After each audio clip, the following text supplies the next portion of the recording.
17 رمضان المبارک گزری، جس میں اسلام کی ایک عظیم تاریخ وابستہ ہے۔ 17 رمضان المبارک کو یوم الفرقان کہا جاتا ہے۔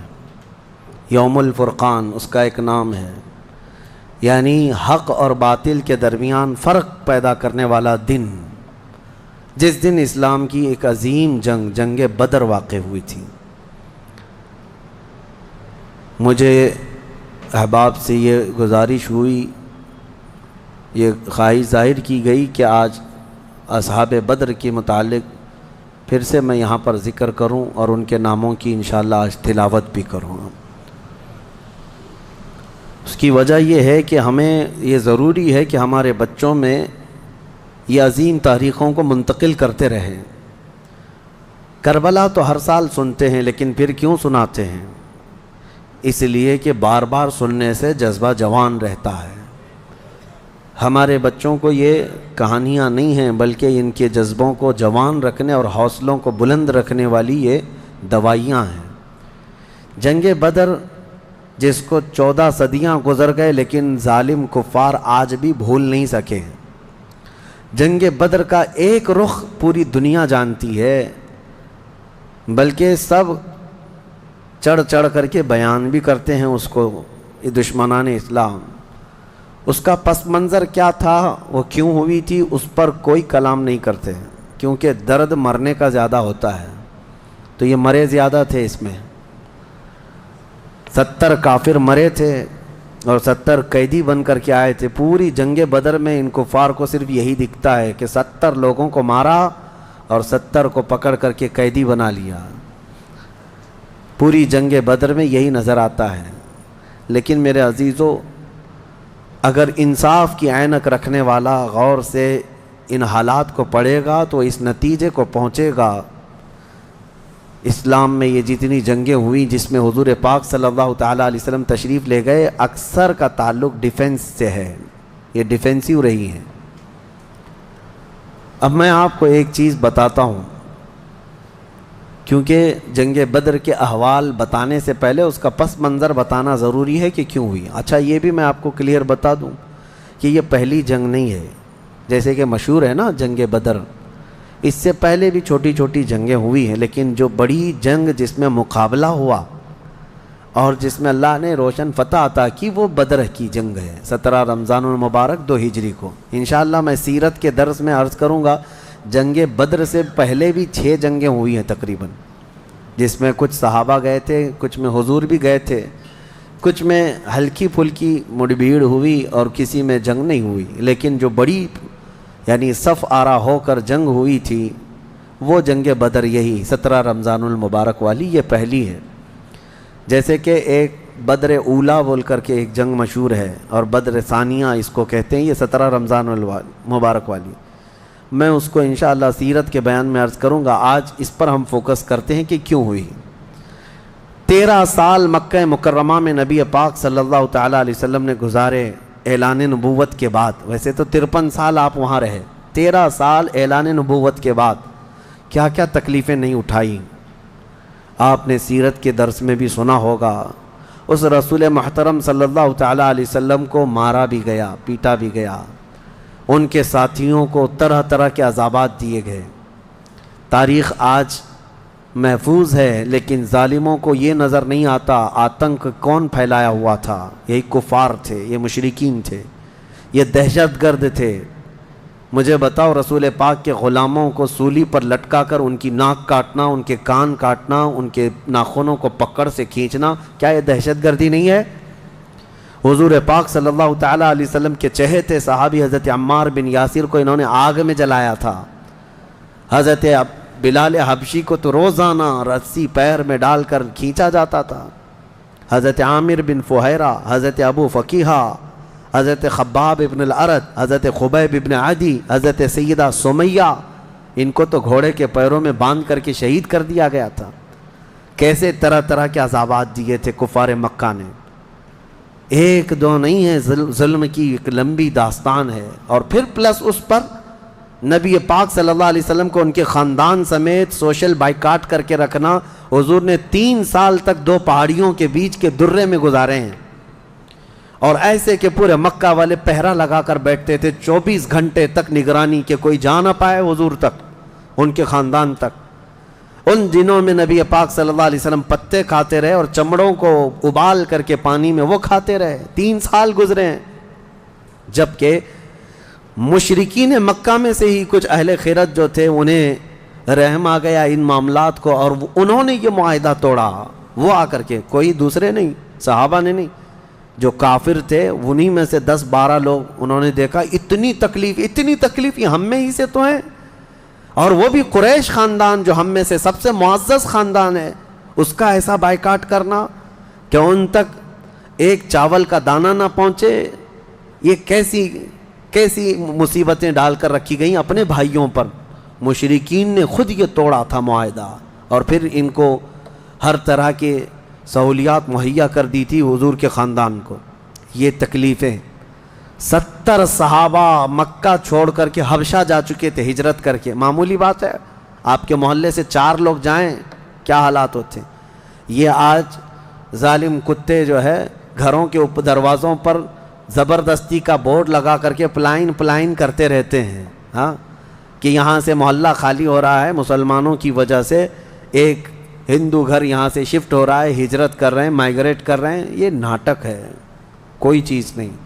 کبھی تم نے تاریخ یہ بتائی کہ 70 صحابہ جو اپنا گھر بار سب چھوڑ کر، جس میں خود رسول اللہ کی بیٹی بھی ہے، حضرت رقیہ اور حضرت عثمان غنی، دونوں حضور کے داماد بھی، حضور کی بیٹی بھی ہیں، یہ حبشہ چلے گئے تھے ہجرت کر کے۔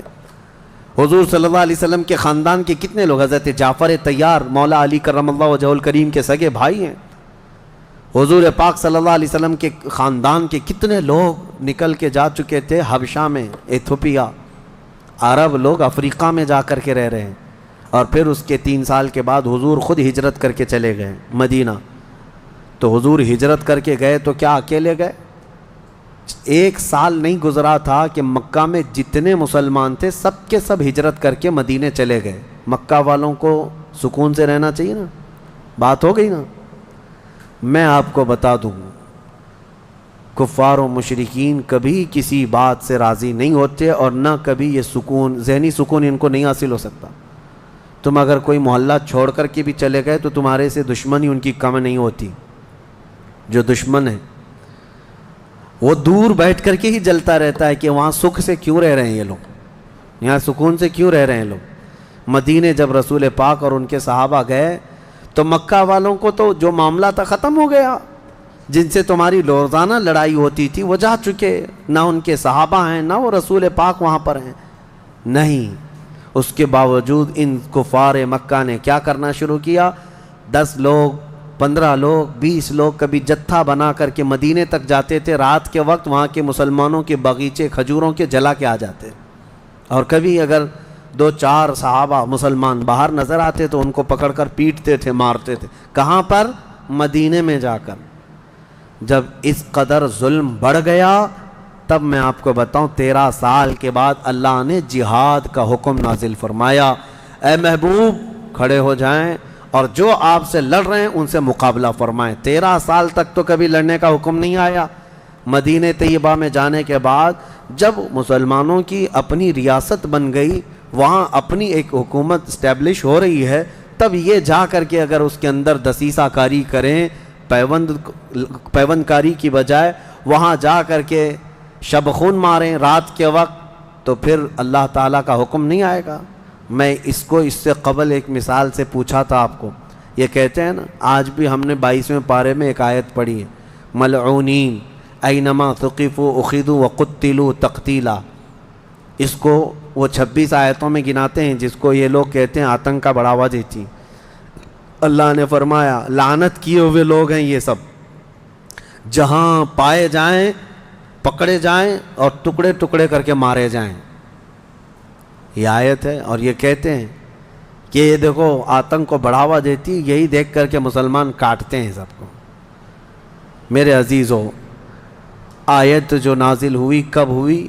یہی میں نے آپ کو یہی مثال اس سے قبل بتائی تھی۔ ہمارا دیش، ہمارا ملک امن و امان کے ساتھ رہ رہا ہے، 4 لوگ بھی اگر دشمن ملک کے ہمارے ملک میں داخل ہو جائیں تو ہائی اتھارٹی کیا حکم دے گی؟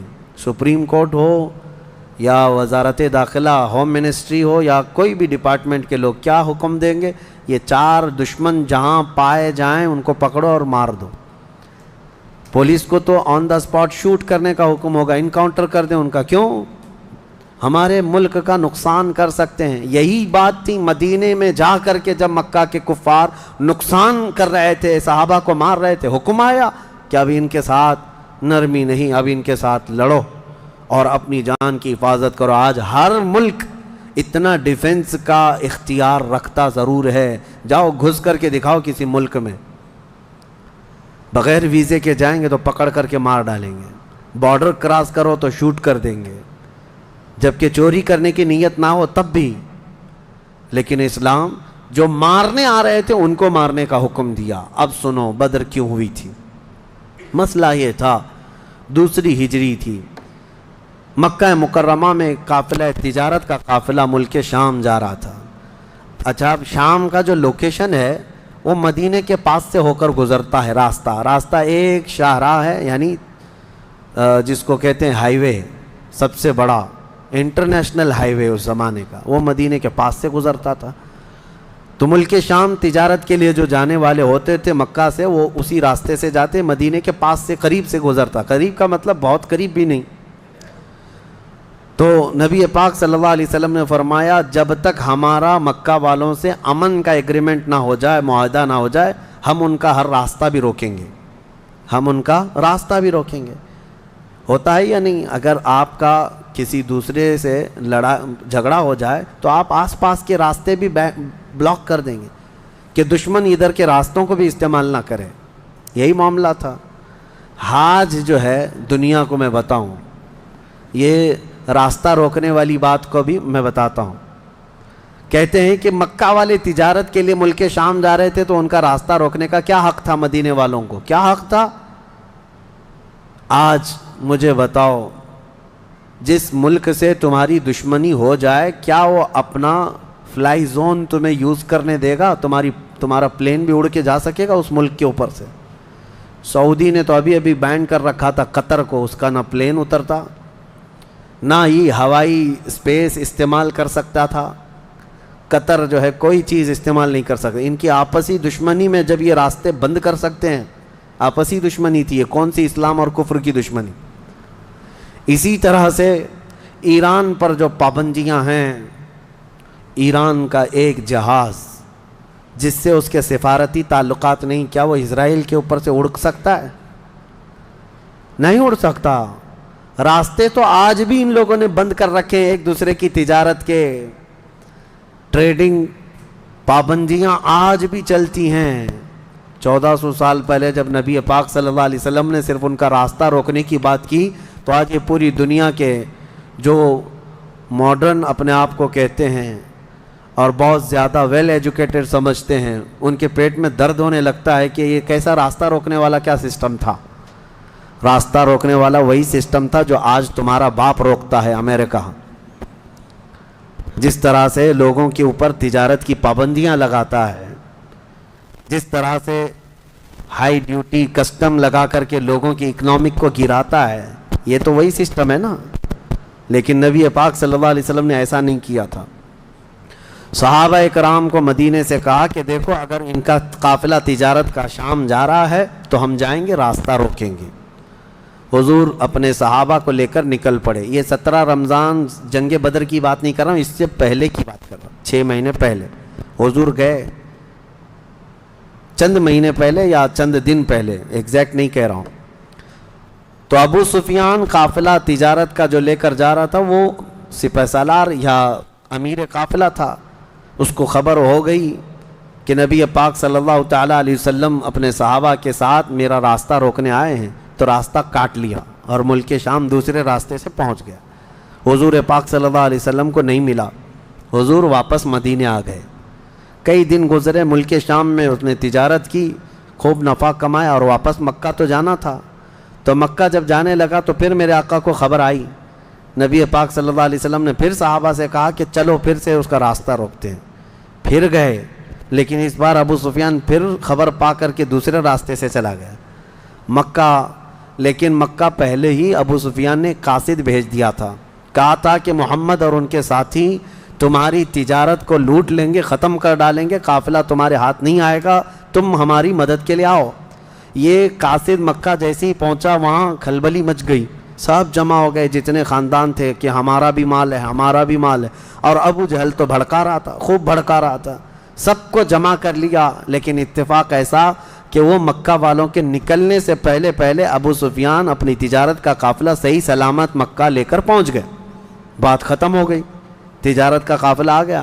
جو سمجھ بوجھ والے تھے انہوں نے خیر منائی, کہا کہ چلو ہمارا مال پہنچ گیا, اب ضرورت نہیں جانے کی. لیکن ابو جہل کسی بات پر خاموش نہیں تھا, کہا کہ نہیں, ہم محمد اور ان کے ساتھیوں کو مزہ چکھائیں گے کہ انہوں نے روکنے کی کوشش کیوں کی.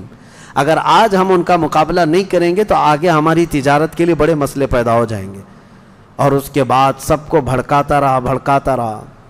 کتنے بہت سارے چھوڑ کر چلے گئے, لیکن پھر بھی ابو جہل کے بہکاوے میں جتنے آئے وہ 1000 کی تعداد میں تھے. اور وہ لوگ پورے ہتھیار سے لیس ہو کر ساز و سامان سب لے کر کے نکل پڑے مدینے آنے کے لیے, کہ مدینے جا کر کے ان کا سب اینٹ سے اینٹ بجا کر کے آئیں گے. اب نبی پاک صلی اللہ علیہ وسلم راستے میں نہیں تھے, 2 بار گئے اور واپس آئے, قافلہ روکنے کے لیے واپس آئے.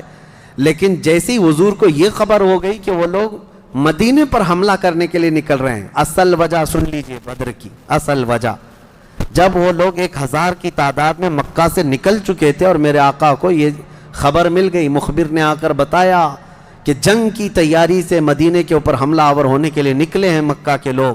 اب نبی پاک صلی اللہ علیہ وسلم نے صحابہ سے فرمایا کہ ان کو مدینے پہنچنے مت دینا, اگر مدینے آ گئے تو مدینے کو توڑ پھوڑ کریں گے, شہر میں داخل ہوں گے, جنگ ہوگی تو کچھ نہ کچھ گھر ٹوٹیں گے, کسی کی آبادی اجڑے گی, کچھ نہ کچھ نقصان ہوگا, لہذا ہم خود مدینے سے باہر نکلتے ہیں. نبی پاک صلی اللہ علیہ وسلم اب اس ارادے سے اپنے صحابہ سمیت باہر نکلے.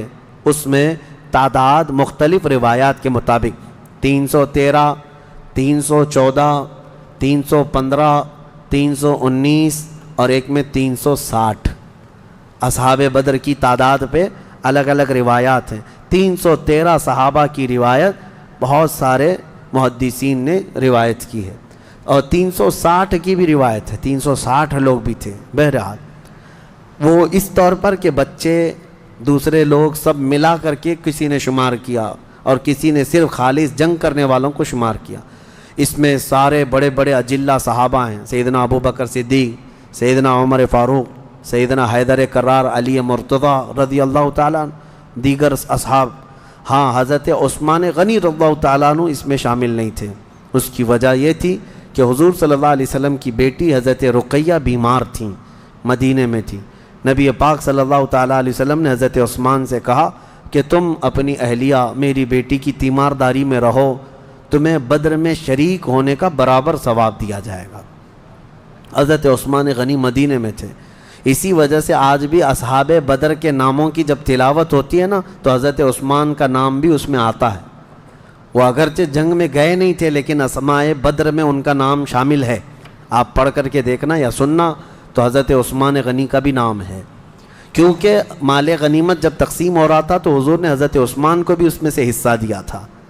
خیر, جب نبی پاک صلی اللہ تعالیٰ علیہ وسلم یہ صحابہ کو لے کر نکلے, اب مدینے سے 160 کلومیٹر مکہ کی طرف کا یہ راستہ ہے بدر. بدر ایک علاقے کا نام ہے, وہاں ایک کنواں تھا جس کا نام بدر تھا, جس کی وجہ سے اس علاقے کا نام بدر پڑا. اب حالات دیکھیں کیسے آزمائش کے بڑھتے گئے. میں مختصراً انداز میں آپ کے سامنے رکھوں گا. یہ جنگ کا پس منظر تھا, حضور لڑنے کے لیے گئے نہیں تھے بلکہ ڈیفینس کے لیے, کہ مکہ والے نکل چکے تھے. اب مکہ والے آ کر جس جگہ پڑاؤ کیے وہ بھی بدر تھا, وہاں کنواں تھا, پانی تھا, اس کے لیے وہاں پر ان لوگوں نے بھی قیام کیا. میرے آقا صلی اللہ علیہ وسلم نے بھی اپنا لشکر انداز کر دیا. صحابہ وہاں پر اتر پڑے, سب کے خیمے لگ گئے اور کنویں کے پانی پر بھی قبضہ ہوا. اس کے بعد دیکھا صحابہ کے دل گھبرائے ہوئے تھے, کیونکہ حضور صلی اللہ علیہ وسلم اور صحابہ کو جو زمین ملی تھی وہ ریتیلی زمین تھی, بالو کی زمین, پاؤں دھس جایا کرتے تھے. اور کفار مکہ جہاں پر اترے تھے وہ تو سخت سپاٹ فلیٹ زمین تھی، مٹی کی زمین تھی، اور اس میں گھوڑے اچھی طرح دوڑتے تھے۔ یہ ریتیلی زمین پر گھوڑوں کے پیر بھی گھس جاتے اور انسانوں کے بھی۔ اچھا یہ بات بھی میں بتا دوں، کل تعداد صحابہ اکرام رضوان اللہ تعالیٰ علیہ مجمعین کے ساتھ 313 صحابہ میں صرف 4 گھوڑے تھے، 4 گھوڑے۔ یہ 4 گھوڑوں پر بیٹھ کر کے گئے ہیں۔ کون سوار ہوا ہوگا، کون پیدل چلا ہوگا؟ اور اونٹوں کی کچھ تعداد، اس کے علاوہ تلوار سب کے پاس نہیں، اور جس کے پاس ہے ان کی سبزیاں بھی کٹتی نہیں۔ ان حالات میں تو وہ گئے تھے۔ نبی پاک صلی اللہ تعالیٰ علیہ وسلم کے ساتھ جب گئے، اب وہاں پر صحابہ اکرام کے دلوں کے اندر تھوڑی گھبراہٹ آنے لگی کہ ہم زمین اس طرح کی ہے، اور تعداد جب ان کی دیکھتے ہتھیار سے لیس، تو یہ عرض کرتے کہ کیا ہوگا۔ پہلی جنگ ہو رہی تھی نا، آمنا سامنا پہلی مرتبہ ہو رہا تھا۔ اب نبی پاک صلی اللہ تعالیٰ علیہ وسلم سب صحابہ کو لے کر رات کو بیٹھتے ہیں۔ اب اس میں جو نبی پاک صلی اللہ تعالیٰ علیہ وسلم کے سامنے صحابہ اکرام سے مشورہ ہو رہا تھا، اب وہ ایمان کی بات ہے۔ حضور نے صحابہ کی بات یہ سنی کہ جو مہاجرین تھے وہ یہ کہہ رہے تھے کہ انصار کا تو کچھ گیا نہیں، ہمارا گیا ہے مکہ میں، ہمارے مال لوٹے، ہماری جائیدادیں لوٹیں، انصار مدینے میں رہتے ہیں، مکہ کے کفار نے ان کا تو کچھ بگاڑا نہیں۔ ہو سکتا ہے کہ انصار جو ہے جنگ میں انٹرسٹ نہ لیں، ان کا کیا گیا ہے، یہ مہاجرین کی جنگ ہے، انصار جو ہے ہو سکتا ہے انٹرسٹ نہ لیں، وہ نہ آئیں، یہ ان کے دلوں میں بات تھی۔ حضور پاک صلی اللہ علیہ وسلم نے محسوس کر لیا، کیونکہ 69 انصار صحابہ اس کے اندر تھے، 69 بڑی تعداد ہوتی، 70 صحابہ تقریباً انصار تھے۔ اب دلوں میں جب یہ بات آئی مہاجرین کے کہ پتہ نہیں ہے لڑیں گے کہ نہیں لڑیں گے، کیونکہ ان کا تو کچھ گیا نہیں ہے نا، جیسے آج لوگ کہتے ہیں میرا تھوڑی نا اس سے کوئی مسئلہ ہے۔ تو پھر نبی پاک صلی اللہ علیہ وسلم نے رات کے وقت انصار صحابہ کو پہلے بلایا، سب بیٹھے ہوئے تھے، مشورہ کرنا تھا۔ سید الانصار حضرت سعد ابن معاذ رضی اللہ تعالیٰ عنہ انصار کے سردار تھے، بلایا اور پوچھا کہ تمہارا کیا مشورہ ہے، آپ کا کیا مشورہ ہے جنگ کے سلسلے میں۔ سنو، حضور پاک صلی اللہ تعالیٰ علیہ وسلم کی بارگاہ میں حضرت سعد بن معاذ سب سے پہلا جواب کیا دیتے ہیں؟ کہتے ہیں یا رسول اللہ صلی اللہ علیہ وسلم، پورے انصار کی طرف سے تو میں ترجمانی کرنے کے لیے کھڑا ہوں، لیکن میرے آقا کیا ہم بھی کوئی پوچھے جانے کی چیز ہیں؟ آپ کے سلسلے میں ہم بھی کوئی پوچھے جانے کی چیز ہیں؟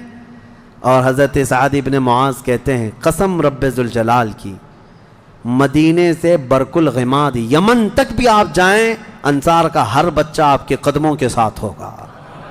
آپ تو صرف بدر تک آئے یا رسول اللہ، اگر ہمیں پیدل یمن تک بھی لے جاتے ہم آپ کے پیچھے جاتے۔ ان کے الفاظ میں سناؤں، ایمان تازہ ہو جاتا ہے۔ حضرت سعد ابن معاذ رضی اللہ تعالیٰ عنہ فرماتے ہیں یا رسول اللہ صلی اللہ علیہ وسلم، آج میں سارے انصار صحابہ کی طرف سے ترجمانی کرتے ہوئے، جس کو کہتے ہیں ریپریزنٹیٹیو، میں کھڑا ہوں، عرض کرتا ہوں میرے آقا اگر کسی کے ذہن میں یہ بات ہے تو وہ نکال دے کہ ہم صرف اپنے وطن میں رسول اللہ کی مدد کرتے ہیں، بلکہ اللہ کے نبی صلی اللہ تعالیٰ علیہ وسلم جس کونے میں جائیں گے انصار کو وہاں حضور پائیں گے۔ اب حضور کی بارگاہ میں عرض کرتے ہیں آقا آپ کو کل اختیار ہے، آپ کو کل اختیار ہے۔ اب سنو حضرت سعد ابن معاذ کے یہ بدر کے میدان سے ایک دن پہلے کے الفاظ ہیں، ایک دن پہلے کے الفاظ ہیں، یا رسول اللہ صلی اللہ علیہ وسلم آپ کو کل اختیار ہے، جس کا رشتہ ملانا ہے ملا دیجیے آپ، اور جس کو توڑنا ہے آج ہی آپ فرما دیں، ہم ہمیشہ آخری سانس تک کے لیے توڑ دیں گے۔ اگر آپ فرما دیں کہ اس کی بیوی اس کے لیے حلال نہیں، اس کا بیٹا نہیں، یا رسول اللہ آخری سانس تک ہم اس سے رشتہ توڑ دیں گے۔ یہ بدر میں جانے سے پہلے حضرت سعد ابن معاذ کہتے ہیں جس کا رشتہ آپ ملانا چاہیں میرے آقا ملا دیں، اور جس کا ختم کرنا چاہتے ہیں توڑ دیں، اور جس کو موجودہ حالات میں رکھنا چاہتے ہیں میرے آقا پسند فرما لیں، اور ہمارے مال آپ کے لیے حاضر ہیں یا رسول اللہ، اور ہمارے جس قدر منشا ہو قبول فرمائیں۔ ہاں حضرت سعد ابن معاذ کہتے ہیں ہمارے پاس جو کچھ بھی ہے یا رسول اللہ یہ ہمارا مال حاضر ہے. اب یہ دیکھو ادب کے الفاظ, حاضر ہے یا رسول اللہ, جتنا آپ کو چاہیے ہمارا پورا مال قبول کر لیں اور جتنا چاہے چھوڑ دیں, اور قسم رب ذوالجلال کی جو آپ نے چھوڑ دیا وہ دنیا کی سب سے بری چیز ہے ہمارے لیے, جو آپ نے قبول کیا وہ ہمارے لیے سب سے عمدہ چیز ہے. یہ بدر کے میدان میں حضرت سعد ابن معاذ رضی اللہ تعالیٰ عنہ کی تقریر چل رہی ہے, اور اس کے بعد حضور پاک صلی اللہ تعالیٰ علیہ وسلم کی بارگاہ میں یہ کہتے ہیں, یا رسول اللہ قسم اس رب ذوالجلال کی جس نے آپ کو سچی نبوت کے ساتھ بھیجا, اللہ کی قسم اگر آپ ہمیں حکم دیں سمندر کو چیر کر نکل جانا ہے, رب ذوالجلال کی قسم یا رسول اللہ انصار کا ہر بچہ سمندر میں کود پڑے گا. یہ بدر سے پہلے کی تقریر. اب ان کی تقریر سن کر حضور بڑے خوش ہوئے. میرے آقا صلی اللہ تعالیٰ علیہ وسلم نہایت ہی خوشی کا اظہار فرماتے ہیں, اور اس کے بعد پھر حضرت مقداد بن اسود ایک صحابی ہیں, کھڑے ہوتے ہیں. پوچھا یا رسول اللہ صلی اللہ علیہ وسلم آپ صحابہ سے مشورہ لے رہے ہیں کس بات کا؟ کہا جنگ ہونا چاہیے نہیں ہونا چاہیے؟ حضرت مقداد بن اسود کہتے ہیں یا رسول اللہ ہم بنی اسرائیل نہیں ہیں جنہوں نے موسیٰ علیہ السلام سے کہا تھا اے موسیٰ آپ اور آپ کا خدا جائیے قوم جبارین سے لڑیے, ہم یہاں بیٹھ کے دیکھیں گے. نہیں یا رسول اللہ ہم امت محمدیہ ہیں, جہاں میرے آقا کا پسینہ گرے گا ہم سب کا خون کا قطرہ وہاں گرے گا. جب تک ہمارے جسم میں آخری قطرہ بھی خون کا باقی ہے ہم میں سے کوئی پلٹنے کا تصور بھی نہیں کرتا. یہ رسول پاک صلی اللہ علیہ وسلم کے چہیتے صحابہ کی تقریریں تھیں. سب کے جذبے جوان تھے, کوئی لوٹنا نہیں چاہتا, کوئی پلٹنا نہیں چاہتا. اب صحابہ کو باہر کر کے حضور خیمے میں چلے گئے. اب سنو, حضور پاک صلی اللہ تعالیٰ علیہ وسلم جیسی ہی خیمے میں گئے جہاں آج مسجد عریش بنی ہے, اس کو عریش کہا جاتا حضور کے خیمے کو. حضور سجدے میں گر گئے. سجدے میں گرنے کے بعد نبی پاک صلی اللہ تعالیٰ علیہ وسلم اتنا گریہ وزاری کر رہے تھے, اتنا رو رہے تھے سجدے میں حضور پاک صلی اللہ علیہ وسلم. اور جو صحابی ان کی خدمت میں کھڑے تھے وہ کہتے ہیں نبی پاک صلی اللہ تعالیٰ علیہ وسلم کی الفاظ میں سن رہا تھا ابتحالات کو, عرض یوں کر رہے تھے اے اللہ ایک چھوٹی سی فوج, ایک چھوٹی سی جماعت تیرے دین کی نصرت کے لیے میدان میں اتری ہے. اے اللہ اگر اس جماعت کی تو کل مدد نہ کرے گا تو قیامت تک اس روئے زمین پر کوئی سجدہ کرنے والا نہیں آئے گا. اے اللہ قیامت تک کوئی تیری عبادت نہیں کر سکے گا. یہ محبوبانہ انداز ہے میرے آقا کا, یہ کوئی دھمکی نہیں ہے اللہ کو. رب تعالیٰ کی بارگاہ میں گڑ گڑانا کہ مولا اگر ان کی مدد نہیں کرے گا تو پھر کون تیری عبادت کرے گا. اور اس کے بعد اچانک حضور صلی اللہ علیہ وسلم اٹھے سجدے سے, پیشانی چمک رہی تھی اور حضور مسکرا رہے تھے. دو صحابہ کھڑے تھے, کہا یا رسول اللہ صلی اللہ علیہ وسلم آپ اتنی گریہ وزاری کرتے کرتے بھی مسکرانے لگے. کہا میرے رب نے میری ڈھارس بندھا دی, مبارک ہو, بشارت ہو, میں نے ابھی ابھی جبرائیل کو جنگی لباس پہن کر اترتے دیکھا ہے. جبرائیل امین آ گئے ہیں. وہ صحابہ دوڑے دوڑے گئے, باہر جا کر کہے مبارک ہو اللہ کے نبی کو مدد آ گئی ہے. ابھی رات کا حصہ گزرا نہیں تھا کہ بارش برسنے لگ گئی. میرے آقا نے فرمایا اے میرے صحابہ اللہ کی دوسری مدد آ گئی. صحابہ نے پوچھا یہ کیسے؟ کہا جاؤ میدان میں دیکھو, ریت کی زمین پر بارش ہوئی تھی تو ریت پوری جمع ہو گئی, مضبوط ہو گئی, اور کافروں کی زمین پر بارش برسی تو کیچڑ ہو گیا, ان کے پیر پھسلنے لگ گئے, ان کے گھوڑے بدکنے لگ گئے, اور صحابہ کے پیر ریت میں بالکل مضبوط جم کر رہ گئے. حضور نے فرمایا بارش بھی اللہ نے تمہاری مدد کے لیے نازل فرمائے. صبح اٹھتے ہیں, صبح ہوتی, حضور اکرم نہیں رات کے وقت ہی, ابھی رات کا وقت ہے. صحابہ کے دل کی تسلی کے لیے میرے آقا اپنے ہاتھ میں ایک چھڑی لے کر جاتے ہیں میدان میں. صحابہ پیچھے پیچھے ہیں, لکیر کھینچا, حضور نے فرمایا کل یہاں ابو جہل گر کے مرے گا. دوسری لکیر کھینچا اور کہا یہاں عتبہ مرے گا. تیسری لکیر کھینچ کر کہا یہاں شیبہ مرے گا. یہ بڑے بڑے پہلوانوں کے نام حضور گنا رہے تھے. صحابہ دل ہی دل میں خوش ہو رہے تھے. ان کا یقین کامل اتنا تھا نبی نے جو فرما دیا وہ ہو کر رہے گا. رات کے وقت ہی صحابہ کو یہ معلوم تھا ان کفار کے کتنے وکٹ گرنے والے ہیں, کتنے پہلوان زمین بوس ہونے والے ہیں, کتنے موت کی گھاٹ پہنچنے والے ہیں. صحابہ کو یہ معلوم ہو گیا تھا اور دل چوڑے تھے، سینے کشادہ تھے۔ صبح ہوتی ہے، نبی پاک صلی اللہ تعالیٰ علیہ وسلم ابھی اپنے خیمے میں تھے، عریش میں، میدان بدر کے خیمے میں تھے۔ ایک صحابی دوڑتے ہوئے آتے ہیں، آ کر کے بارگاہ مصطفیٰ میں عرض کرتے ہیں، یا رسول اللہ صلی اللہ علیہ وسلم، ہماری تعداد بڑھ گئی، ہماری تعداد بڑھ گئی۔ حضور پاک صلی اللہ علیہ وسلم سے وہ کہہ رہے ہیں، پہلے کافروں کی تعداد اتنی زیادہ تھی، 1000 کی تعداد، صحابہ دیکھتے گھبرا جاتے، اور اس پر وہ کمینے کیا کر رہے تھے؟ رات بھر ناچ رہے تھے، گانے گا رہے تھے، کباب بھون رہے تھے اور نعرے لگا رہے تھے، جیت ہماری، جیت ہماری، جیت ہماری، جیت ہماری۔ ان کے الفاظ تھے، اشعار گنگنا رہے تھے، اور رات بھر کھانا پینا، رقص سرور، ڈھول باجے سب چلتا رہا، اور ادھر صحابہ عبادت میں مصروف ہیں، اللہ کی بارگاہ میں گڑ گڑا رہے ہیں۔ اور صبح جب ہوئی تو ایک صحابی دوڑتے ہوئے آئے، کہا، میرے آقا ہماری تعداد بڑھ گئی ہے، 313 نکلے تھے لیکن میدان میں اب بہت زیادہ ہو گئے ہیں ہم لوگ۔ حضور پاک صلی اللہ علیہ وسلم نے فرمایا، میرے چہیتے جاؤ، وہ ہماری تعداد نہیں، اللہ کے ملائکہ آ چکے، اللہ کے فرشتے آ چکے تمہارے اس فوج کے اندر۔ صحابہ کہتے ہیں جب میدان میں ہم اترے، اب یہ 17 رمضان المبارک جمعہ کا دن تھا، یوم البدر، یوم الفرقان جس کو کہتے ہیں۔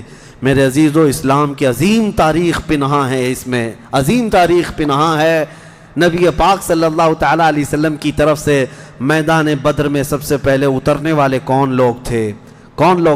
سب سے پہلے نبی پاک صلی اللہ تعالیٰ علیہ وسلم کی طرف سے حضرت امیر حمزہ رضی اللہ تعالیٰ عنہ، دوسرے حضرت ابو عبیدہ بن جراح، تیسرے حیدر کرار شیر خدا علی مرتضیٰ رضی اللہ تعالیٰ عنہ۔ یہ تینوں حضرات اترے، اور ان کے مقابل میں جو کفار آئے تھے وہ اپنے اپنے وقت کے بڑے بڑے پہلوان تھے، بڑے بڑے پہلوانوں کو انہوں نے اتارا تھا میدان بدر میں۔ اور جب مقابلہ ہوا تو سب سے پہلا وار حضرت امیر حمزہ کا سامنے والے پر پڑا، وہ گاجر کی طرح کٹ کر گر گیا ایک ہی وار میں۔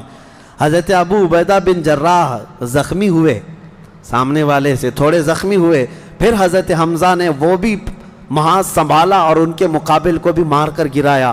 ادھر حضرت علی کرم اللہ وجہہ الکریم کی عمر کم تھی، اس وقت ان کی عمر زیادہ نہیں تھی، 22 سال کی عمر یا 25 سال کے اس وقت کی عمر تھی حضرت علی کرم اللہ وجہہ الکریم کی۔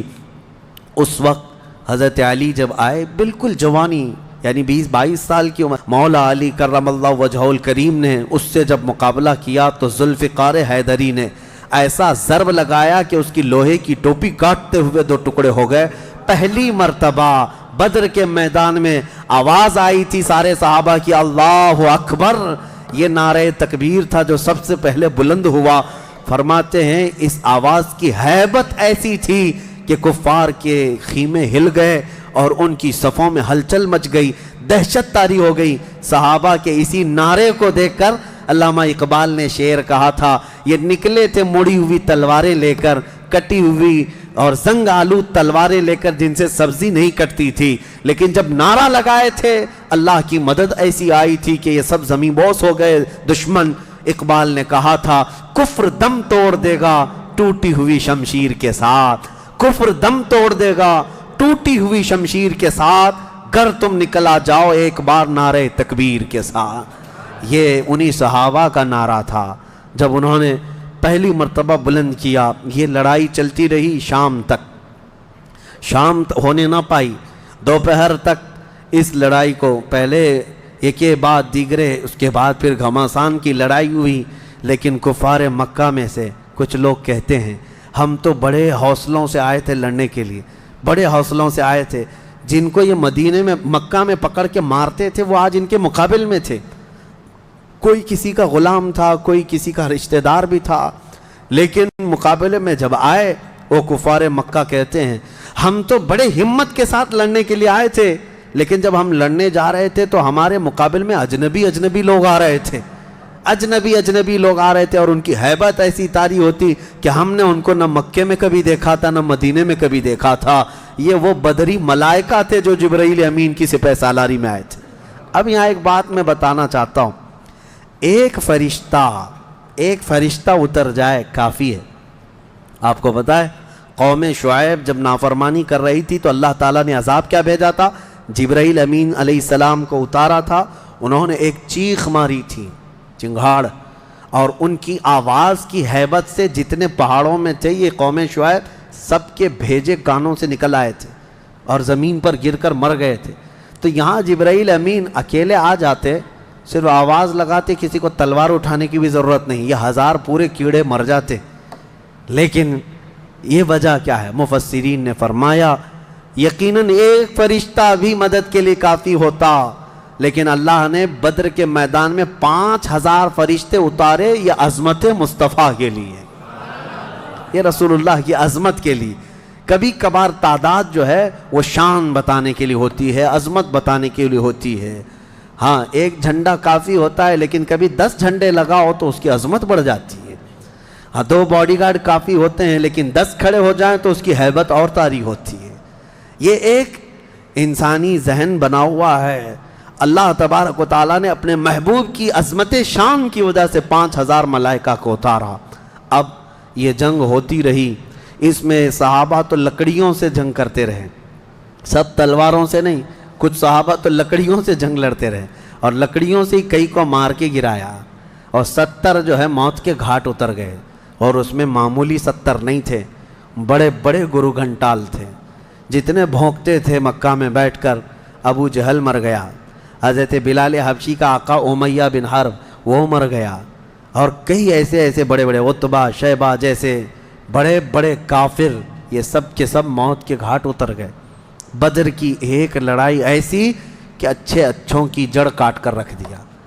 اب یہاں پر حضور پاک صلی اللہ تعالیٰ علیہ وسلم کا رحم بھی دیکھیں۔ حضور ملاحظہ فرما رہے تھے، جب امیہ گر کر زخمی ہوا تھا، حضور نے جو صحابی لڑ رہے تھے کہا کہ روک دو اس کو۔ امیہ جو لڑ رہا تھا وہ بڑا ہٹا کٹا پیسہ والا مکہ کا بڑا آدمی تھا، تو جو صحابی لڑ رہے تھے انہوں نے گرا دیا، وہ زخمی ہو کر گرا، حضور نے فرمایا چھوڑ دو اس کو، وہ صحابی ہٹ گئے۔ حضور نے فرمایا بلال حبشی کو بلاؤ۔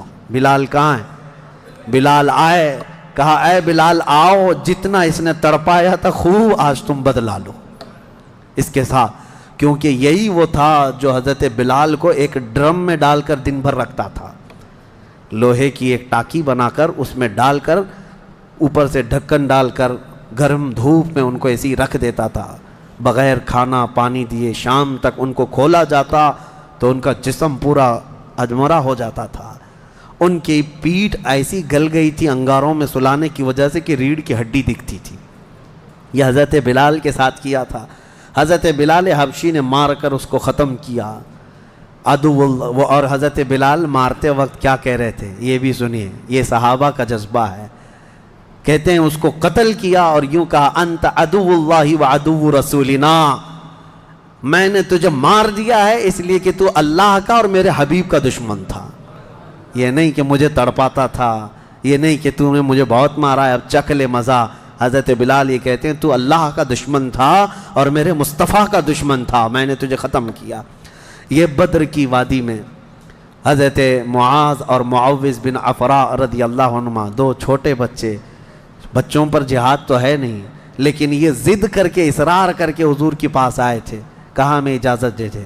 میرے آقا نے ان کو اجازت دی تو یہ جنگ میں شریک ہوئے۔ حضرت عبد الرحمن بن عوف کہتے ہیں صاحب بڑے بڑے صحابہ، جنگ کے میدان میں نفسا نفسی کا عالم ہوتا ہے، اپنا ڈیفنس کرنا ضروری ہوتا ہے، کہاں سے تیر آئے کہاں سے تلوار آئے، لیکن یہ 2 بچے اس طرح سے میدان میں ہیں کہ حضرت عبد الرحمن بن عوف سے کہتے ہیں چچا ہمیں ایک بات بتائیے، ابو جہل کس کا نام ہے؟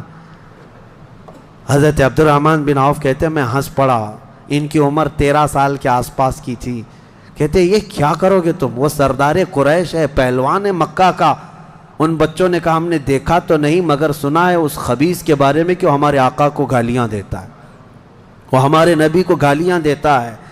یہ اصل محافظین مصطفیٰ تھے، محافظین ناموس رسالت تھے، نبی پاک صلی اللہ علیہ وسلم کی عزت کے لیے۔ میرے عزیزو یہ بچے کھیلنے کے لیے ضد نہیں کر رہے تھے، جان ہتھیلی پر لانے کے لیے ضد کر رہے ہیں۔ حضور پاک صلی اللہ علیہ وسلم کی بارگاہ میں آئے، اور اس کے بعد حضرت عبد الرحمن بن عوف کہتے ہیں میں ابھی بات چیت کر ہی رہا تھا کہ ابو جہل سامنے گھوڑے پر بیٹھا جا رہا تھا، میں نے اشارے سے بتایا وہ دیکھو وہی مردود ہے جو گھوڑے پر جا رہا ہے۔ یہ دونوں بچے چیل کی طرح جھپٹ گئے اس کی طرف اور بھاگتے ہوئے اس کی طرف گئے۔ ابو جہل کو یہ ایکسپیکٹیشن ہی نہیں تھا، یہ امید ہی نہیں تھی کہ اس کے مقابل میں کبھی کوئی بچہ آ سکتا ہے۔ غرور و تکبر میں ہمیشہ وہ سوچتا تھا بڑے بڑوں سے ہی لڑنا ہے ہم کو، اور دیکھا تو چھوٹے بچے آئے۔ ایک بچے نے گھوڑے کی ٹانگ پر تلوار ماری، ابو جہل نیچے گر گیا، گھوڑا بھی گرا وہ بھی گرا، اور جیسے ہی گرا دونوں اس کے سینے پر چڑھ کر بیٹھ گئے، سینے پر چڑھ کر بیٹھ گئے اور گردن پر تلوار رکھی۔ تو جانتے ہیں ظالم یہ زمانے بھر کا بڑا گستاخ اور گستاخوں کا باپ کیا کہتا تھا، عربی میں شعر کہہ رہا ہے اس وقت، کہتا ہے میں عرب ہوں موت سے ڈرتا نہیں، میں عرب ہوں موت سے ڈرتا نہیں، لیکن افسوس مجھے اس بات کا ہے کہ میرے مقابل کا آیا نہیں۔ اس کو افسوس یہ ہے کہ مجھے کوئی پہلوان نے مارا نہیں، مجھے چھوٹے بچے مار رہے ہیں۔ اور بعض لوگوں نے کہا ہے کہ اس کی یہ خواہش تھی، کہا کاٹنا ہے تو گردن تھوڑا نیچے سے کاٹو، کیونکہ سب کٹے ہوئے گردنیں رکھی جائیں تو میری گردن تھوڑی اونچی دکھے۔ غرور و نخوت کبھی نہیں جاتا، گھمنڈ و تکبر کبھی نہیں جاتا۔ ان بچوں نے ختم تو کر دیا ابو جہل کو، اور مشہور ہے کیا ہی بہترین کہا، ہم جیسے لاکھوں کروڑوں کی جوانیاں ان بچوں کے قدموں پر قربان، ہم ان کے ناخنوں تک بھی نہیں پہنچ سکتے جنہوں نے دفاع کیا ہے، ڈیفنس کیا ہے میرے مصطفیٰ کی عزت کا۔ اوروں نے کافروں کو مارا ہوگا، ان بچوں نے تو پورے کفر کو مارا ہے۔ اوروں نے جاہلوں کو مارا تو انہوں نے ابو جہل کو مارا ہے، جہالت کے باپ کو مارا ہے۔ اسی جنگ میں شہزادے حضرت معاذ کا مونڈھا کسی کافر نے مار کر کے ختم کر دیا، تلوار سے کندھے کو مار دیا، لیکن جذبہ ختم نہیں ہوا۔ اس بچے نے دوسرے ہاتھ میں تلوار لی اور لڑنا شروع کیا، اور اپنے ہاتھ کو پیر میں دبا کر کھینچ کے نکال دیا۔ یہ زیادہ دیر تک نہیں، یہ دونوں شہزادے لڑتے رہے میدان بدر میں۔ شام سے پہلے پہلے دونوں بچے بھی شہید ہوئے، حضرت معاذ بھی شہیدوں میں ہیں، حضرت معوذ بھی شہیدوں میں ہیں۔ کس باپ کے یہ بیٹے تھے، کس گھر میں آنکھیں کھولی تھی انہوں نے، جہاں ماں کو قرآن کی تلاوت کرتے سنا، باپ کو محراب عبادت میں دیکھا، اور گٹھی میں ان کے پلایا ہوا تھا عظمت مصطفیٰ۔ سب سے پہلی چیز ہے میرے عزیزو، یہ جان دے چکے میدان میں۔ نبی پاک صلی اللہ علیہ وسلم شام کے وقت جنگ کا پانسا کیسے پلٹا، یہ صحابہ ایسے گھستے چلے گئے ان کے صفوں میں کہ وہ ہیبت سے بھاگنے پر مجبور ہو گئے۔ مکہ کے کفار جتنے بھی تھے سب کے سب اپنا ساز و سامان چھوڑ کر میدان سے بھاگنے لگ گئے۔ وہاں پر اپنے مویشی چھوڑا، اپنے بہت سارے چھوڑا، یہاں تک کہ 70 قیدی پکڑ میں آئے اور 70 مارے جا چکے تھے، 140، اور صحابہ میں 13 شہید تھے، 1 زخمی تھے۔ 13 شہید ہوئے، 1 زخمی تھے، حضرت عبیدہ بن حارث، وہ بھی راستے میں جا کر شہید ہوئے۔ تو جنگ بدر کے ٹوٹل شہید 14 ہیں، باقی وہ 70 اور 140 پورے ٹوٹل یعنی قیدی ملا کر۔ شام کے وقت اب سنو میرے آقا صلی اللہ علیہ وسلم کا معجزہ۔ صحابہ کہتے ہیں حضور نکلے، میدان میں آئے، سب کافروں کی لاشیں ایک جگہ کھینچ کر لا کر گڑھے میں ڈال دی گئیں، لیکن لاشیں دیکھنے کے لیے حضور میدان میں جا رہے تھے۔ صحابہ کہتے ہیں قسم خدا کی ہم نے دیکھا حضور نے جس کے لیے جو دائرہ کھینچا تھا وہ کافر وہیں گر کے مرا تھا، ایک بال بھی باہر نہیں تھا۔ حضور نے جس کے لیے لکیر کھینچا تھا وہ کافر اسی میں گر کر مرا ہوا تھا۔ حضور نے جو نشان بنایا تھا ابو جہل وہیں مرا ہوا تھا، عتبہ وہیں مرا ہوا تھا، شیبہ وہیں مرا ہوا تھا۔ آج کے منافقین کے لیے بھی یہ درس ہے، یہ دیکھیں جنگ بدر کی تاریخ کو، نبی پاک صلی اللہ علیہ وسلم ایک دن پہلے یہ بتا رہے ہیں کہ کون کہاں مرے گا، اور یہ ابھی تک اس بحث میں ہے کہ پیٹھ پیچھے کا علم نہیں، دیوار پیچھے کا علم نہیں، یا اپنے جیسا نبی کو بھی قیاس کرتے ہیں۔ اللہ ہدایت عطا فرمائے۔ اب شام کے وقت سارے وہ لاشوں کو لا کر ایک گڑھے میں جمع کر دیا، اور جو مسلمان صحابہ تھے ان کی لاشیں جمع کی گئیں اور ان کو عزت کے ساتھ احترام کے ساتھ اسی بدر کے میدان کے قریب دفن کر دیا گیا۔ اور کافروں کی لاشوں کے پاس کھڑے ہو کر حضور نے پھر ایک خطبہ دیا، خطبہ دے رہے تھے، اور اس میں حضور صلی اللہ علیہ وسلم یہ فرما رہے تھے، اے لوگو ہمارے رب نے جو ہم سے وعدہ کیا تھا وہ پورا کر دکھایا اللہ نے. بتاؤ تمہارا خدا جو تم سے کوئی وعدہ کیا تھا کیا تم کو بھی پورا کر دیا؟ کیا تم نے موت کے بعد وہ چیز پا لی جس کے لیے تم لڑتے تھے؟ صحابہ پوچھنے لگے یا رسول اللہ صلی اللہ علیہ وسلم آپ یہ کس کو سنا رہے ہیں؟ یہ مرے ہوئے کفار کو.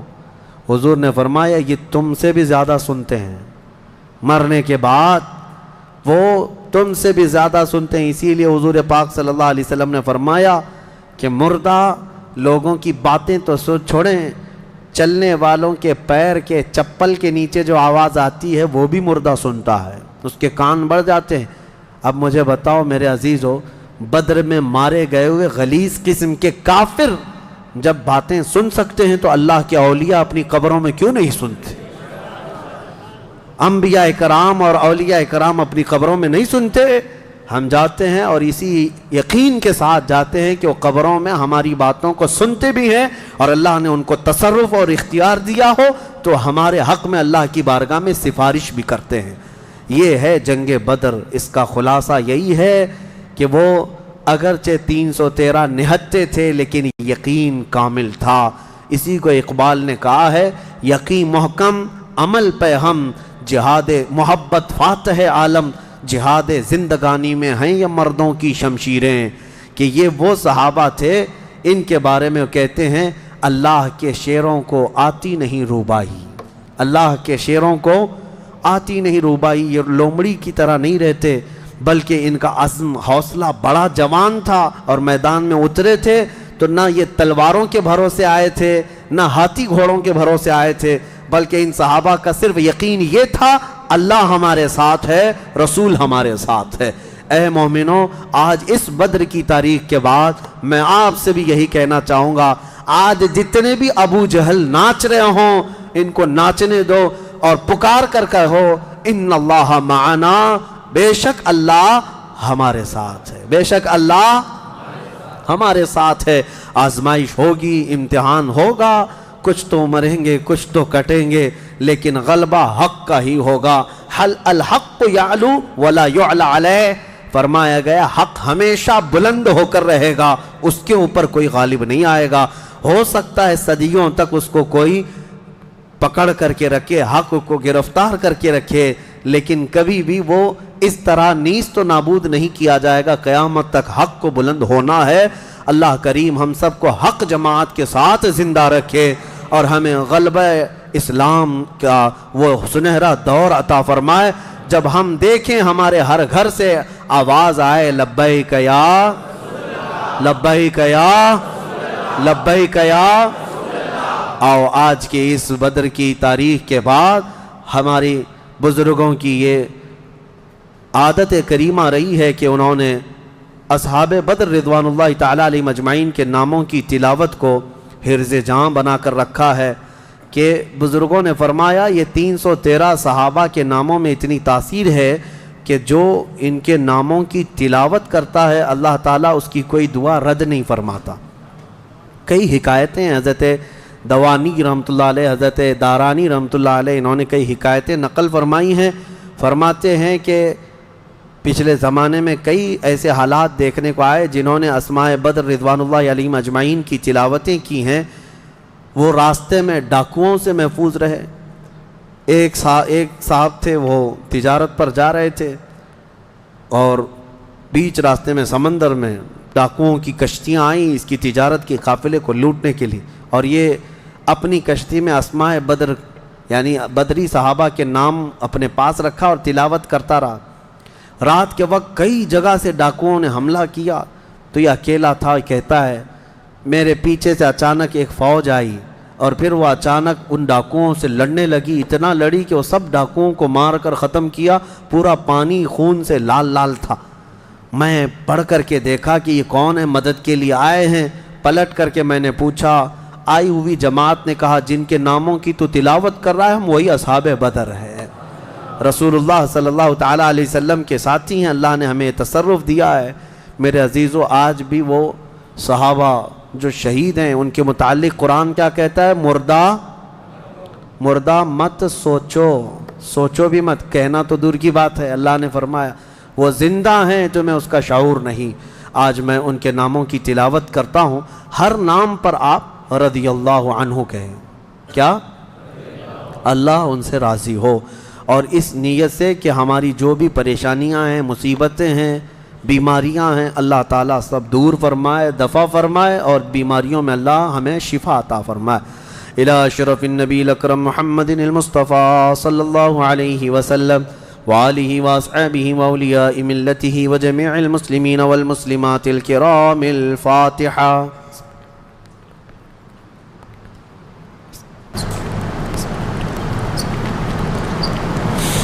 اللهم صل صلاة كاملة وسلم سلاما تاما على النبي الذي تنعل به العقد وتنفرج به الكرب وتقضى به الحوائج وتنال به الرغائب وحسن الخواتم ويستسقى الغمام بوجهه الكريم وعلى آله وصحبه في كل لمحة ونفس بعدد كل معلوم لك.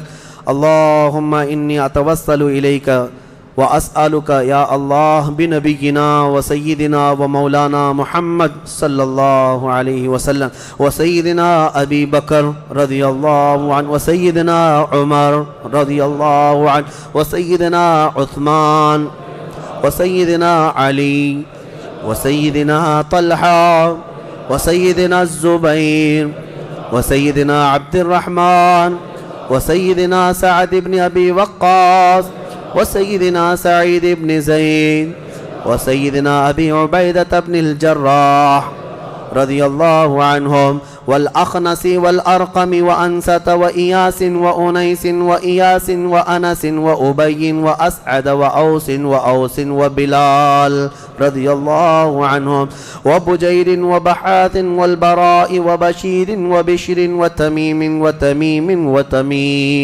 رضي الله عنهم وثقف وثعلبة وثعلبة وثعلبا رضي الله عنهم وجبر وجابر وجبير وجابر وجبار وعمزة وعاتب والحسين والعارث والعارث والعارث والعارث والعارث والعارث والعارث والعارث والعارث وعارثة والعارث وعرين والعباب وعبيب وحرام وحمزة رضي الله عنهم وبخالد وخباب وخنيس وخريم وخولي وخواد وخداش وخراش وخارجة وخلاد وخالد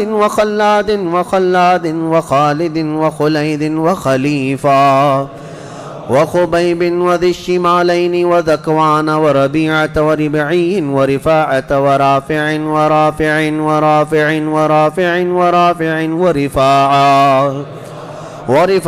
ورفاعة وراشد والربيع ورعيلة وزيد وزيد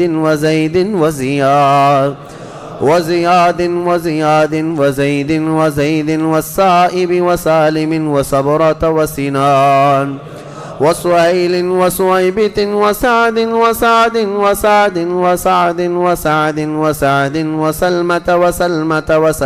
وسالم وسهل وسهيل وسعد وسماك وسفيان وسراقة وسليم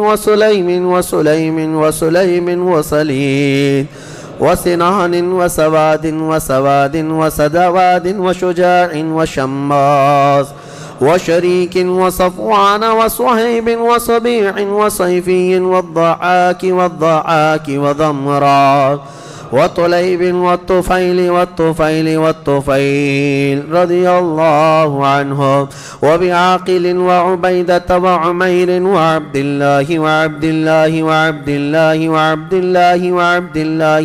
الله رضي الله عنهم وعياض وعثمان وعقبة وعكاشة وعامر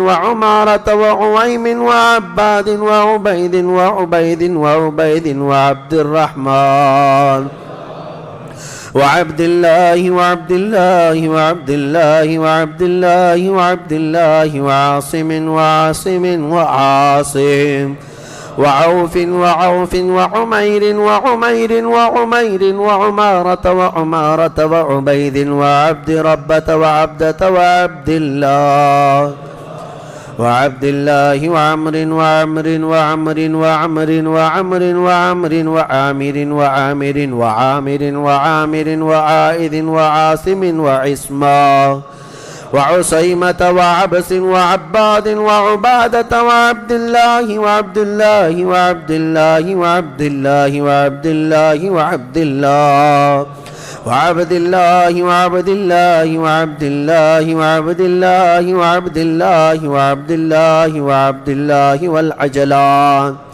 وعتبان وعتبة وعتبة وعتبة وعقبة وعقبة وعدي وعطية وبغنام والفاكهة وفروة وقدامة وقتادة وقتبة وقيس وقيس وقيس وكعب وكعب ولبذا ومهجع ومالك ومالك ومدلاج ومسعب ومعمر ومرثد والمقداد ومستاح ومسعود ومسعود ومعرز ومعتب ومعن ومبشر ومعمد والمنذر ومالك ومالك ومعن ومعتب ومعتب ومسعود ومعوذ ومعوذ ومعاذ ومعاذ ومعاذ ومعاذ ومعاذ ومالك ومالك ومالك ومالك ومسعود ومسعود ومسعود ومسعود والمجذر ومعبد ومعبد ومعقل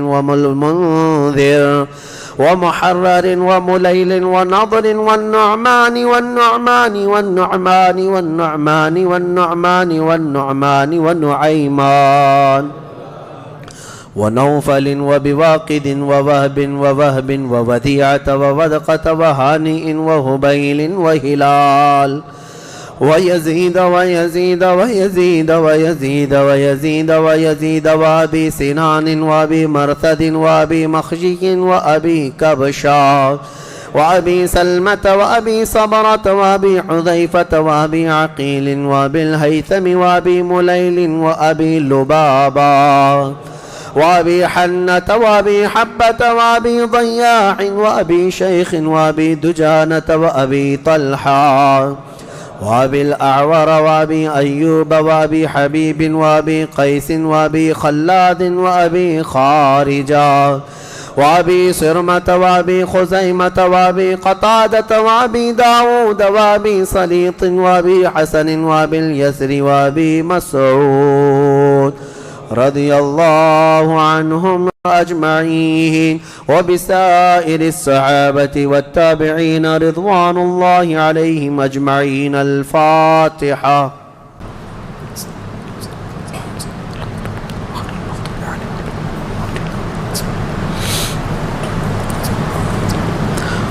وصلى الله تعالى على خير خلق محمد وآله وأصحابه أجمعين. اللهم إنا نتوسل إليك باسمك العظيم وبجاه نبيك الكريم ووليك العظيم أن تكفر عنا الذنوب وتستر العيوب وتحسن الأخلاق وتوسع الأرزاق وتشفي الأسقام وتعافي الآلام، وأن تدفع عنا وعن أهل بلدنا وبيتنا هذا السم الناقع والداء القامع والوباء القاطع، إنك مجيب سامع. وأن تصرف عنا الطاعون والبلاء وتعصمنا من إنزال قهرك والوباء، وتحتجبنا بنورك من شر عدونا وشر الملعون ومن شر الوباء والطاعون. اللهم لا تؤاخذنا بسوء أفعالنا ولا تهلكنا بخطايانا. اللهم إنا نسألك أن تعيذنا من عذاب القبر وتؤمننا من الفزع الأكبر وتنجينا عن دار البوار وتسكننا الفردوس من دار القرار، بحق سيدنا ومولانا محمد وآله الأبرار وأصحابه الأخيار. يا الله يا رحمن يا رحيم يا عنان يا منان يا ذا الجلال والإكرام يا بديع السماوات والأرض يا حي يا قیوم. الہ العالمین ہماری اس محفل پاک و شرف قبولیت عطا فرما۔ اے کریم خدا ارحم الراحمین، جو کچھ کہا پڑھا سنا سب کو اپنی بارگاہ میں قبول فرما۔ اے اللہ ایک مکمل ختم قرآن میری جانب سے اور جو یہاں پر تلاوتیں ہوئی ان سب کا ثواب تیرے حبیب پاک کی بارگاہ میں نظر قبول فرما۔ نبی پاک صلی اللہ تعالیٰ علیہ وسلم کے صدقے و توسل تمام انبیاء کرام علیہم السلام، خلفائے راشدین، صحابہ کرام، صحابیات، ازواج مطہرات، بنات طیبہ، شہداء کرام، صالحین، ائمہ مجتہدین، جملہ اولیاء کرام، تمام مومنین، مومنات، مسلمین، مسلمات کی روحوں کو نظر کیا قبول فرما۔ خصوصاً بالخصوص شہداء بدر، اصحاب بدر، اصحاب احد، اصحاب خندق، اصحاب کربلا رضوان اللہ علیہم اجمعین کی بارگاہوں میں نظر مولا قبول فرما۔ ہم میں یہاں جتنے حاضر ہیں مولا، ہمارے خاندانوں میں، ہمارے والدین میں جو انتقال کر چکے ان کی روحوں کو اس کا ثواب پہنچا دے۔ اے کریم خدا رحم الراحمین، ہم سب پر تو سکینہ نازل فرما۔ اے اللہ ہم سب پر تو اطمینان اور قلب سرور و قلب عطا فرما۔ اے کریم خدا ہمیں گناہوں سے نفرت پیدا فرما۔ اے اللہ ہماری آنکھوں کو حیا عطا کر دے، ہماری زبان کو طہارت عطا فرما، ہمارے دل کو وسوسوں سے بچا لے۔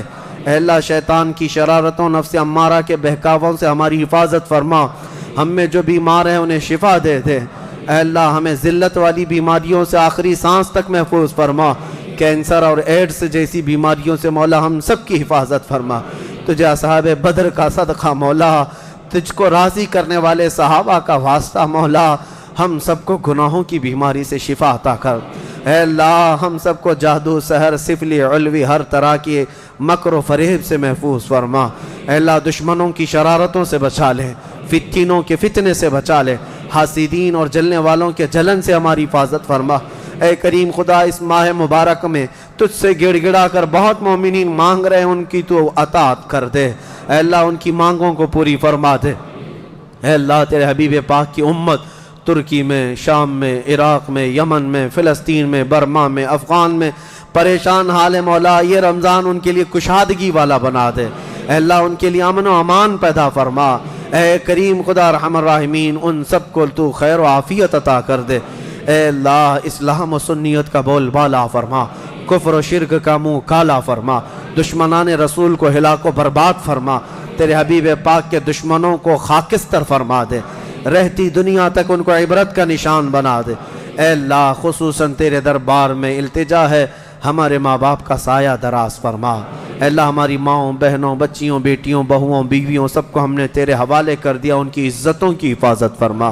قیامت تک ہماری نسلوں میں عاشقان مصطفیٰ پیدا فرما، ہمیں گستاخان رسول سے محفوظ کر دے، ہمیں حلال کھلا اور حرام سے محفوظ فرما۔ اے کریم خدا رحم الراحمین اخیر میں اتنی التجا ہے، نہ جانے یہ آنکھیں کب ہمیشہ کے لیے بند ہو جائیں۔ اے اللہ ان آنکھوں کے بند ہونے سے پہلے ایک بار تیرے حبیب پاک کے چہرے کی زیارت نصیب فرما۔ اے اللہ ہمارے مومنین بھائی جو جیلوں میں قید ہیں ان کو رہا کر دے، اے اللہ ان کو آزاد کر دے، اے اللہ ان کو بھی عید کی خوشیاں عطا کر دے۔ اے کریم خدا رحم الراحمین ہماری دعاؤں کو حضور کے نالے پاک کے صدقے قبول فرما۔ یہاں جتنے بیٹھے ہیں اور جتنے سن رہے مولا سب کو اصحاب بدر اور مدینے کی زیارت نصیب فرما، تیرے خانہ کعبہ کی زیارت اور حج مقبول نصیب فرما۔ ان اللہ وملائکتہ یصلون علی النبی یا ایہا الذین آمنوا صلوا علیہ وسلموا تسلیما۔ اللہ سلام اللہ علی طہ رسول اللہ، صلاة اللہ سلام اللہ علی یاسین حبیب اللہ، توسلنا ببسم اللہ وبالہادی رسول اللہ وکل مجاہد للہ وأهل البدر يا الله، صلاة الله سلام الله رسول الله، صلاة الله سلام الله على ياسين حبيب إلهي سلم الأمة من الآفات والنقمة ومن هم ومن غمة بأهل البدر يا الله، صلاة الله سلام الله على طه رسول الله صلاة الله سلام الله على ياسين إلهي نجنا واكشف جميع أذية واصرف مكائد العدا والطوف بأهل البدر يا الله إلهي نفس الكربا عن العاصين والعطبا وكل بلية ووبا بأهل البدر يا الله صلاة الله سلام الله على طه رسول الله صلاة الله سلام الله فكم من حمية حصلت وكم من ذلة فصلت وكم من نعمة وصلت بأهل البدر يا الله وكم أغنيت ذا العسر وكم أوليت ذا الفقر وكم عافيت ذا الوزر بأهل البدر يا الله صلاة الله سلام الله على طه رسول الله صلاة الله سلام الله